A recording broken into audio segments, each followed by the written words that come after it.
Il faut vraiment avoir une figurine en main pour se rendre compte de sa vraie qualité. Il se peut que j'ai un peu menti lors de ma review de Dirge Legacy. Il s'agit vraiment du premier Dirge que j'ai eu, mais j'ai reçu la version Generations le lendemain. Donc au moment de finaliser son écriture, j'avais bien une équipe de Coneheads au complet. Et c'est ce dont je vais vous parler aujourd'hui pour cette 5ème review du Seeker September. Les Coneheads sont les 3 nouveaux Seekers apparus dès 1985, et plutôt qu'être des simples repaints de Starscream, ils ont gagné leurs ailes différentes. Et pour les différencier encore plus, les animateurs ont laissé le nez de l'avion à la verticale au-dessus de leur tête dans le cartoon, ce qui leur a donné le nom qu'on connaît aujourd'hui. Les 3 Coneheads sont Ramjet, Thrust et Dirge. J'ai déjà présenté Ramjet qui fonce dans tout ce qui bouge lorsque j'ai parlé de sa version G2 Select. Et j'ai présenté Dirge une semaine avant la sortie de cette vidéo, il s'agit de celui qui sera tué à chacune de ses apparitions. Quant à Thrust, c'est celui qui aime faire du bruit. Thrust est bruyant, il élimine toute possibilité de discrétion à cause de ses turbines. Donc si vous l'entendez, vous pouvez vous attendre à ce que Ramjet vous fonce dessus dans les secondes qui viennent, ils sont généralement pas très loin l'un de l'autre. Les Coneheads ont une histoire compliquée dans les Generations. Ces 3 figurines sont parmi des versions très nombreuses de chaque personnage, et sont toutes des remolds de Starscream Classics. Et j'aurais besoin d'un peu d'histoire pour en parler. Le premier film Transformers de Michael Bay a été repoussé lors de sa production de novembre 2006 à juillet 2007. Un délai de quelques mois qui laissait un creux dans la programmation des gammes de jouets, c'était pas très optimal.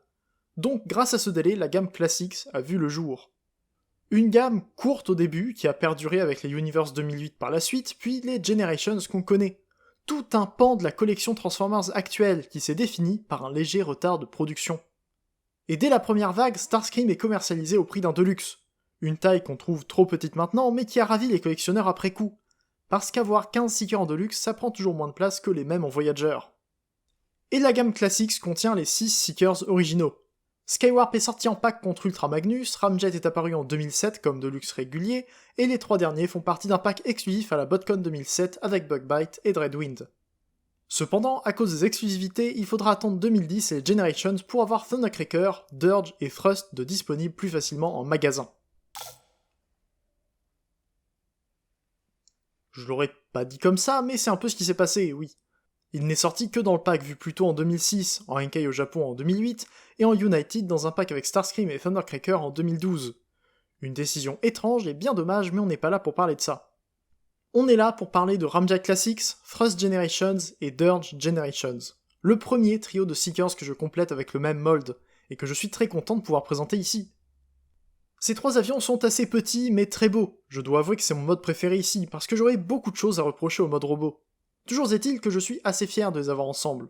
Plus de 10 ans après la sortie du dernier membre, et 16 ans après la sortie de Ramjet, j'ai complété à mon tour une équipe que d'autres essaient de mettre à jour depuis la sortie de la version Earthrise, mais on en reparlera.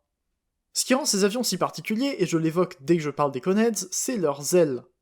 Et les avoir comme ça, après avoir tant admiré les Coneheads de loin, ça me fait tellement plaisir. Je commence avec Ramjet, qui a servi de base à tous les Coneheads qui ont suivi.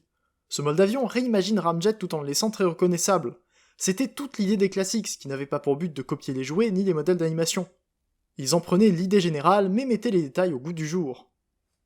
Avec ses applications de peinture colorée sur le fuselage, Ramjet dévie donc de l'aspect plus simple de son jouet et de sa version cartoon.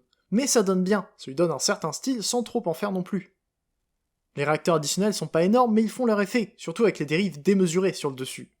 Un point que j'aime bien et qui donne à Ramjet une allure presque déformée, qui est aidée par un nez un peu court. Parce que tous les Coneheads classiques se sont retrouvés avec le nez de l'avion réduit, par rapport à celui des Seekers plus standards. Et ça leur donne le visage visible en dessous, un faible prix à payer pour utiliser une vraie pièce pour la tête. Tant que je parle du dessous de l'avion, je note l'excellente idée d'utiliser les turbines du torse comme train d'atterrissage déployable. Avec ça, on peut les poser de façon un peu plus convaincante, même si les roues d'un avion ne sont bien sûr pas censées être ici. Mais après tout, on n'est pas censé pouvoir voir un robot sur un avion non plus, et encore moins voir ce genre d'avion avec ces ailes-là. Je ne peux comparer Ramjet qu'avec Ramjet G2 Select, qui offre déjà la possibilité de voir la différence de taille entre les deux. Mais en plus de ça, le changement de proportion du mode alternatif est assez important également. Mais ça me fait quand même vouloir une réédition de Ramjet Earthrise à l'avenir, pour avoir une version un peu plus géante dans ma collection. S'il est fait prochainement, j'en parlerai en vidéo et je pourrai un peu mieux m'expliquer là-dessus. De son côté, Thrust gagne des ailes avec turbine et de nouveaux ailerons arrière, tout en restant identique partout ailleurs. Ses couleurs sont plus simples avec un marron métallisé qui rappelle le bordeaux de sa version G1. Malheureusement, j'ai pas pris mon Thrust G1 avec moi pour comparer, mais il est trop incomplet pour fournir des comparatifs utiles. Là encore, je pourrais sans doute le faire si on a une réédition de sa version Earthrise à l'avenir. J'aime beaucoup les ailes de Thrust. Et à vrai dire, c'est ce jouet qui m'a fait m'intéresser aux Coneheads. Il a longtemps été mon préféré du trio, tant par sa couleur que pour ses ailes si particulières.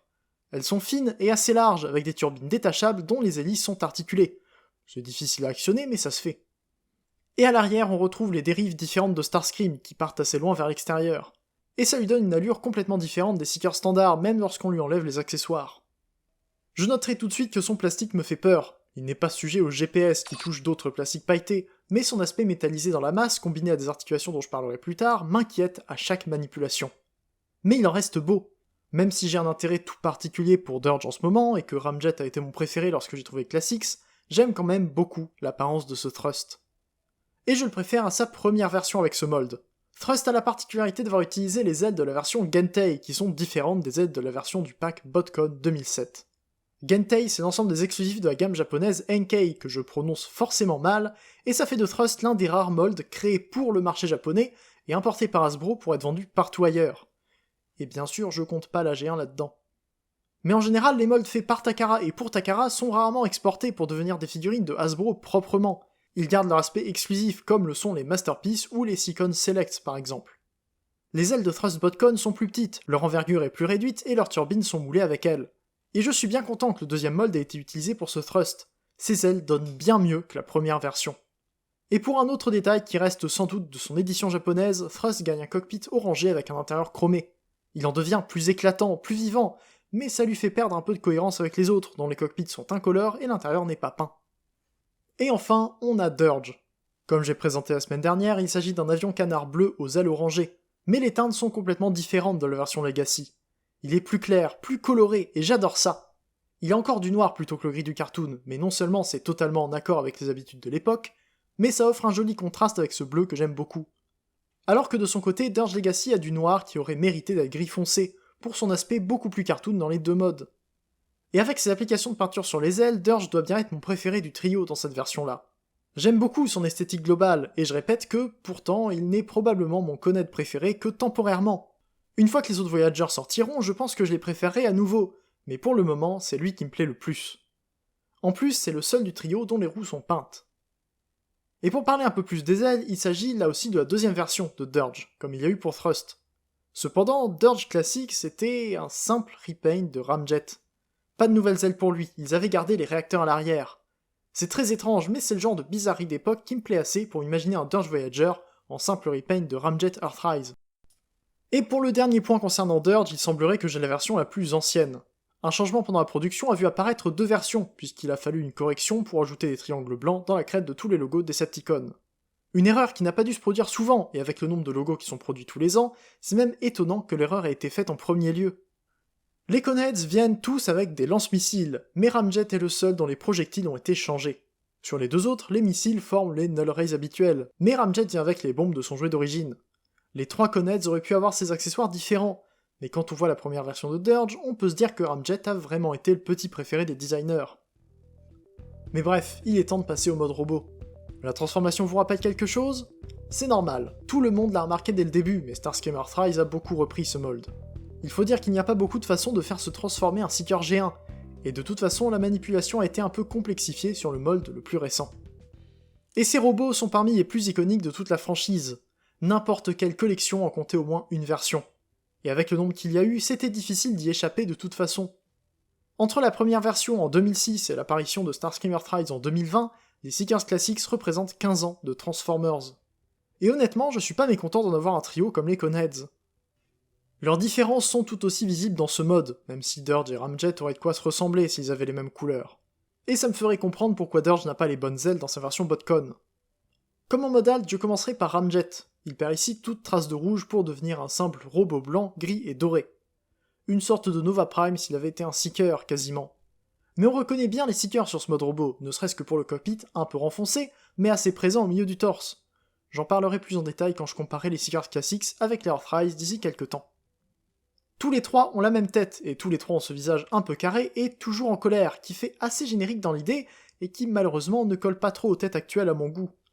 Mais entre le vrai nez de l'avion et la forme globale de la tête, je trouve que ça reste plutôt joli.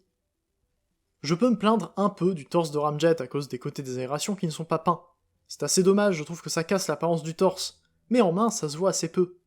Je note que les Null Rays, ou les bombes dans le cas de Ramjet, sont un peu trop grands pour les bras. Les armes des Seekers sont censées être assez grandes, mais on verra que c'est pas seulement un problème visuel. Et en dessous, les jambes sont très simples, avec des pieds dont la forme rappelle ceux des jouets G1. J'aime beaucoup ce qu'ils donnent, et je les préfère à ces semblants de réacteurs qu'on a sur la version la plus récente. Concernant les ailes, j'ai déjà parlé de leur aspect un peu trop gris sur Ramjet, mais au moins elles sont bien placées et donnent plutôt bien ici. Et grâce à une articulation unique parmi les Coneheads, il peut les bouger sur 2 axes pour améliorer sa stabilité et son dynamisme. Au niveau du dos, là encore il n'y a rien à redire. Grâce au nez de l'avion qui est utilisé pour la tête, il y a même moins de keyballs que sur les autres Seekers, où un nez d'avion bien plus long se baladait à l'arrière. Bon, il permettait aussi d'avoir une poignée pour faire tourner la tête, mais ça faisait du keyball quand même dans le dos. De son côté, Thrust est le plus éloigné du cartoon du groupe, et on va voir pourquoi. Je trouve toujours ce plastique marron assez joli, malgré ma peur de le casser, mais c'est Thrust, sans aucun doute. J'aime bien son visage plus clair que celui de Ramjet et les 2 aérations argentées sur son torse pour le rendre un peu plus vivant. Et là où ça peut gêner, c'est pour le placement des ailes. Bon, déjà elles sont plus larges que sur la version Botcon, c'est un très bon point pour qu'on les voit derrière ses épaules. Et j'ai rien à dire par rapport aux ailerons arrière. Mais le problème, c'est pour les placer dans le même sens que sur le modèle d'animation. Et en fait, c'est déjà incorrect de vouloir tenter ça. Après tout, c'est un Generations, ils se souciaient pas autant des modèles d'animation qu'aujourd'hui. Mais les ailes ne peuvent pas se tourner vers le bas, à cause d'un cran sur la pièce qui les tient. Si on essaie de les retourner, ça peut causer une casse qui sera pas agréable à voir. Mais visuellement, c'est pas si grave. Après tout, j'ai appris à connaître Thrust avec cette version, donc je me suis toujours représenté ses ailes comme ça plutôt que vers le bas. Et ça m'a fait bizarre quand j'ai vu que le Masterpiece et le Earthrise lui mettaient au niveau du bassin. Pour un Thrust de luxe qui peut mettre ses ailes vers le bas, il y aurait apparemment la version du pack des Coneheads de United, ceci dit, qui utilise les mêmes ailes mais qui apparemment peut quand même les retourner. Et enfin, Dirge doit bien être mon préféré du lot. Ses couleurs sont bien plus complexes que les 2 autres, il paraît plus vivant et plus coloré. Ce qui est bizarre pour Dirge, je sais bien, mais entre ses nombreuses applications d'argenté sur le torse, qui offrent un contraste avec le plastique et la peinture noire, et les quelques touches de rouge sur la ceinture et dans les pieds, je trouve qu'il a un aspect plus fini que les 2 autres. Et c'est aussi aidé par le logo des Decepticons sur le torse, auquel il manque aussi un triangle blanc dans la crête, mais qui aide un peu à ajouter des détails. Les ailes sont facilement les plus imposantes du trio, et ne peuvent pas être rabattues comme celles de Ramjet. Elles tournent mais ça reste assez peu utile, et c'est un simple reste de la rotation des ailerons de Starscream. Et les plans canards peuvent garder la même orientation qu'en mode alternatif. On peut toujours les retourner, mais ça va taper dans les jambes, donc autant les laisser derrière les épaules. De toute façon, ils finissent cachés par les bras. Et mon Dirge est aussi venu avec d'autres Null Rays. Le vendeur avait un kit d'upgrade pour avoir des Null Rays d'une taille plus correcte sur ses Seekers et ses Coneheads. Et je dois dire que c'est pas mal.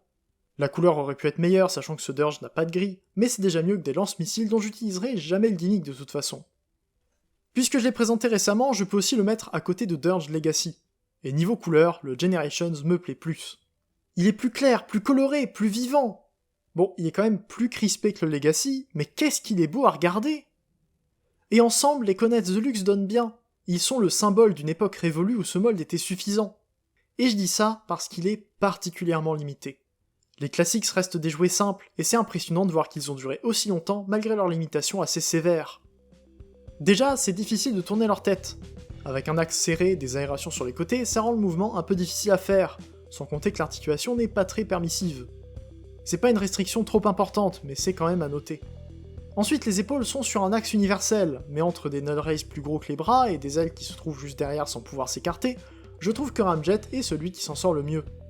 Dirge est un peu moins bon à cause des plans canards qui gênent un peu, mais Thrust est le pire. Impossible de prendre ses épaules à cause des ailes derrière, et Null Rays gênent au moindre mouvement.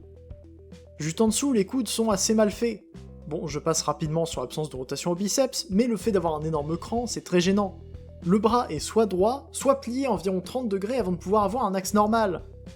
Et ça les rend peu agréables à bouger, surtout quand on a des ailes à l'arrière qui empêchent de bien tenir les bras, et des armes qui les cachent. J'excuse l'absence de rotation au poignet et au bassin, c'était pas dans les normes de l'époque. Pareil pour les pieds dont la seule articulation est là pour la transformation. Les hanches sont sans des ball joints relativement libres, mais un peu gênées par une ceinture trop basse. C'est pas trop grave non plus, et ça marche plutôt bien. Ensuite, les mollets ont une rotation sous le genou, et le genou est fait comme les coudes. Un premier cran très serré, puis une articulation normale. Je tiens quand même à dire que je comprends la présence de ces crans pour la transformation. C'est plus facile pour arriver à gérer la position des membres. Mais quitte à mettre un cran quelque part, ça aurait été presque plus utile de le mettre à la rotation sous le genou, pour qu'ils alignent correctement la cuisse avec le mollet pour guider la glissière. Tout ça pour dire que même si j'aime bien le mold, j'ai un gros problème avec les articulations. C'était particulièrement éprouvant d'arriver à les faire tenir debout dans des poses un peu complexes, et j'ai eu l'impression de refaire souvent les mêmes poses. Mais ça vient aussi d'une vision plus récente des Generations et des Transformers dans leur globalité. Il faut dire qu'entre certains Universe et Release the Shield sortis il y a déjà assez longtemps, et les standards actuels, on a de quoi s'attendre à mieux maintenant. En fait, il y a bien que la trilogie Prime Wars qui ait rabaissé les articulations moyennes jusqu'à leur niveau, et je les trouve même plus agréables à poser que les Seekers Classics. Mais je ne ferai pas de cette review une review négative. Les Coneheads sont un produit de leur temps, et sont évidemment datés. Si je les ai pris, c'est parce que j'ai trouvé Ramjet avant qu'on ait la moindre information sur la réédition de Dirge.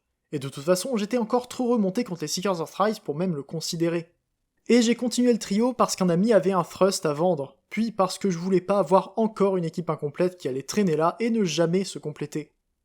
Dirge est rare, mais je l'ai enfin trouvé, et reçu une semaine avant de pouvoir sortir cette review. Un coup de chance qui m'a permis de compléter une équipe de Seekers et de la présenter pour cet événement sur ma chaîne.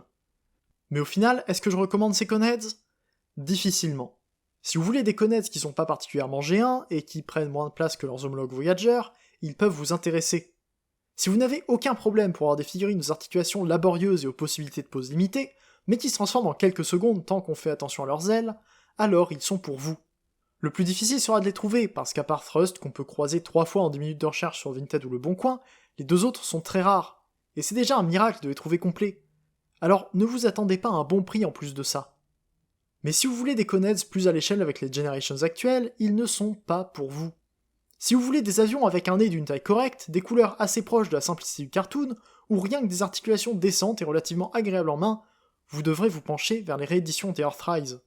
En plus, ça vous donnera la possibilité de les trouver plus facilement, en espérant que Ramjet et Thrust sortent régulièrement. Les prix grimpent et les Voyagers deviennent hors de prix un peu partout, mais ça sera plus facile de trouver un Dirge Legacy 9 pour 40€ qu'un Dirge Generations complet pour moins de 50. C'est triste à dire, mais c'est ce que j'ai remarqué. Bref, je pense avoir fait le tour. Je suis content de les avoir, c'est une petite fierté pour moi de compléter ce trio après tant d'années. Mais la qualité n'est pas au rendez-vous par rapport à mes exigences actuelles. Et je répète que ce sont mes exigences personnelles. J'ai peut-être été trop habitué à des figurines bien articulées, même avec ce mode pourtant très limité de Seekers Earthrise. Mais là, c'est juste trop. Ils sont beaux, mais ils ne me donnent pas envie de les poser. Pour les transformer, il n'y a aucun souci, mais j'ai eu beaucoup de mal à combler cette vidéo avec des poses intéressantes. Merci quand même à vous d'avoir suivi cette review assez éprouvante pour moi, j'espère que vous aurez passé un bon moment quand même. J'attends vos retours en commentaire et je vous attends sur l'Arche sur Discord pour parler autour de Transformers. Abonnez-vous pour ne pas louper la fin du Seeker September et faites un tour sur mon Tipeee si vous voulez me soutenir. On se retrouve bientôt pour une prochaine vidéo, c'était Idar, fin de jour, fin de jour et salut.